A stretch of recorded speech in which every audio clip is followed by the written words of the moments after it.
I can't see a world in which I would be bringing my wife and children back to the UK at this point. Prince Harry said just over a year ago that he couldn't see a world in which he'd ever bring his wife and children back to Britain. Couldn't see it. His own words, out loud, on camera, right after he'd lost in court over his security. And now, here we are. Harry, Meghan, Archie, and Lilibet are moving into a private house outside London this month. The children are enrolled to start at a British school in September, and I know exactly what you're thinking, because we've all heard the Sussexes are coming home every summer for 6 years, and it's never once been true. This time, it is. Every serious outlet in Britain and America stood it up within hours of each other, which has never happened before with this story. And somebody put it to Harry directly at an event in Washington, and the man who wrote hundreds of pages about his own family managed 3 words: nothing to say. That's not a denial, is it? That's what people say when the answer is yes, but the paperwork isn't finished. So they're actually doing it. They're keeping the Montecito mansion, they're keeping the place in Portugal, and there is one person in that family who's going to take this news extremely badly, and it isn't the king. Prince William and Prince Harry are barely on speaking terms, and that is the elephant sitting in the middle of this entire story. When Charles and Camilla hosted the whole Sussex family at Highgrove in July,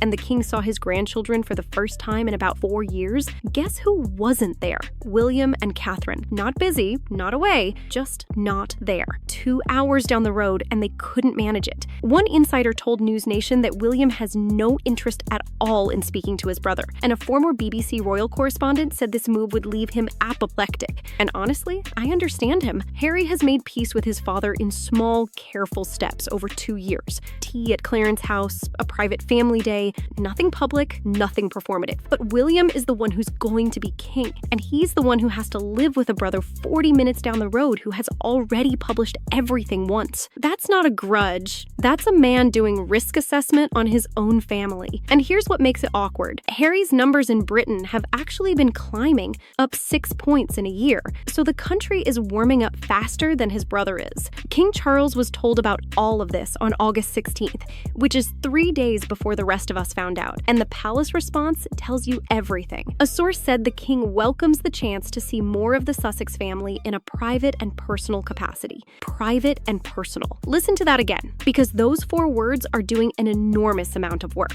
That same briefing made very clear there is no change to their status as non-working royals. No duties, no patronages, no half-in, half-out arrangement, which is the exact model both Charles and his mother refused from the beginning. And Buckingham Palace didn't formally confirm any of it, because their standing policy is that they don't comment on royals who don't work for them. So the family is coming home, and the institution has essentially said, that's lovely. Our door is a normal door. Please knock like everybody else. Warm and completely closed. That is a very specific kind of no. Prince Harry lost his security case, and nobody has explained how this move actually works because of it. Here's the situation. When they stepped back in 2020, the committee that handles this took away his automatic taxpayer-funded police protection and moved him to a case-by-case arrangement. He challenged it, lost in the High Court, appealed, and lost again in May 2025. The judge was almost kind about it, saying Harry had made powerful and moving arguments, and clearly felt badly treated, but that a sense of grievance isn't the same thing as a legal argument. Brutal. In the politest possible way.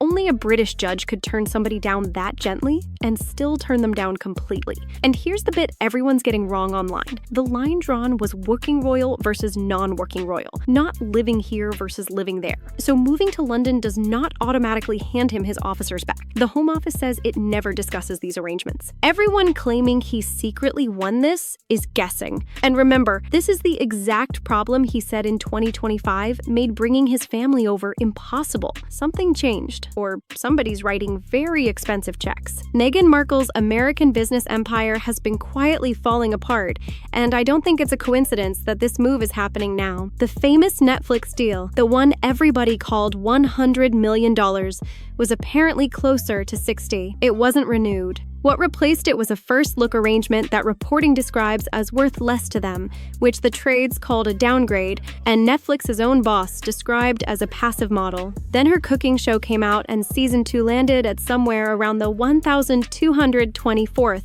most watched thing on the platform. 1,224th. Then in March, Netflix walked away from her as Everbrand entirely, with reporting describing a mountain of unsold stock and staff being invited to help themselves to it off tables. So when people ask why now, why this month, why the sudden appetite for Britain, look at the balance sheet. Nobody uproots 2 small children in August for fun. Britain is where the brand actually came from, and she is apparently planning to keep running as ever from over there. Prince Harry lost badly to the Daily Mail's publisher in July, and it's about to cost him a fortune. He and 6 other claimants, including Elton John and Doreen Lawrence, took Associated Newspapers to court, and the judge rejected every single claim in a ruling that ran 436 pages. His line about it was that it was a complete and obvious whitewash. Then came the costs hearing, where the publisher said its own bill ran past £50 million and asked for interim payments,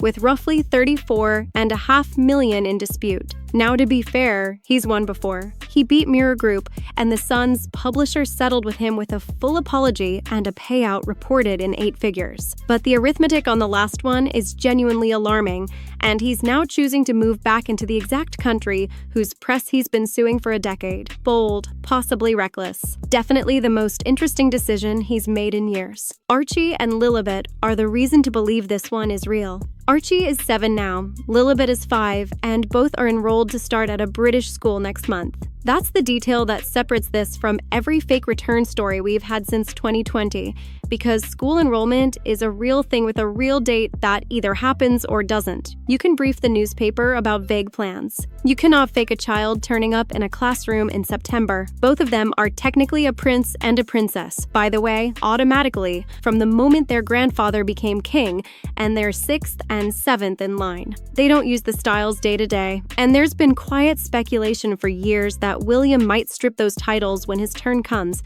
which has never happened and may never happen. But it's the sort of thing that starts getting discussed the moment your brother moves back into the country. Funny how that works. Frogmore Cottage has been empty since 2023, and the fact that they're not moving into it says more than any statement has. That was their wedding gift from Queen Elizabeth, and Charles asked them to give it up after the book came out. It's been sitting there ever since. Specialists have looked at splitting it back into 2 homes. Andrew was offered it and said no. So the Sussexes are coming back to Britain with no royal residence at all, into a private house whose location is being guarded like a state secret. And they're keeping California and Portugal. That's not a homecoming, that's a hedge. My honest read is this is an extended stay built around 2 things: getting the children into school and getting Harry close to Birmingham for his Invictus Games next year, with a plane ticket out if it goes wrong. Anyone selling you a fairy tale reunion is selling you something. So watch for one thing and ignore everything else. Whether those 2 children actually walk into a British classroom in September, that's the only fact in this entire story that can't be spun, briefed, or quietly walked back.